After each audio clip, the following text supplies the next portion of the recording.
A track under construction has already been red flagged as a derailment risk. It's time for another episode of Bells and Whistles. Hello everyone, Bill Wilson, Editor-in-Chief of Railway Track and Structures magazine, with a look at the top stories we were following the week ending October 2nd.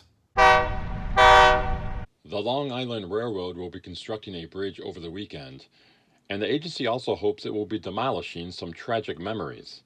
Crews will be installing a new rail bridge at School Street in Westbury, which, while it has been an at-grade crossing, has been the site of several train versus car accidents, including a fatal one last year.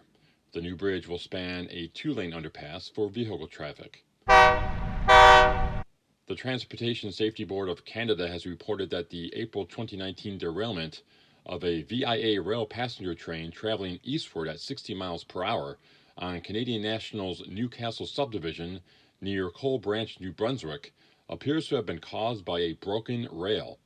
The TSB also said it was concerned about the lack of requirements to inspect rail crossings for rail web corrosion that could lead to in-service rail failure.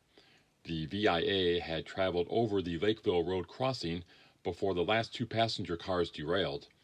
3 passengers were examined for minor injuries. Denver's Regional Transportation District finished a track rebuild in downtown Denver in 16 days, and the agency is calling it one of its most complex engineering feats.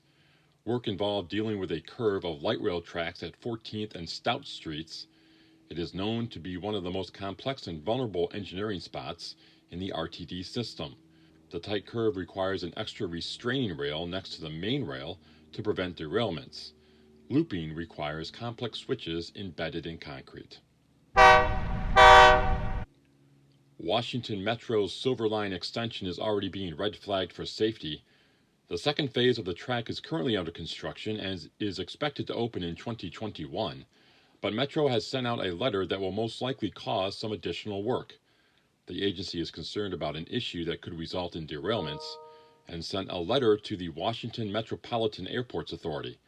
The concern deals with the automatic train control system.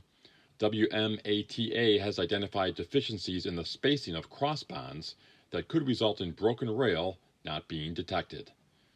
Now is the time to submit your top project for consideration for the 2021 RTNS Top Projects Competition. The deadline to submit is December 11th. Class 1, short line, and transit projects are eligible. To nominate your project, go to the URL you see on your screen. Well, that's a look at the top news stories we were following the week ending October 2nd.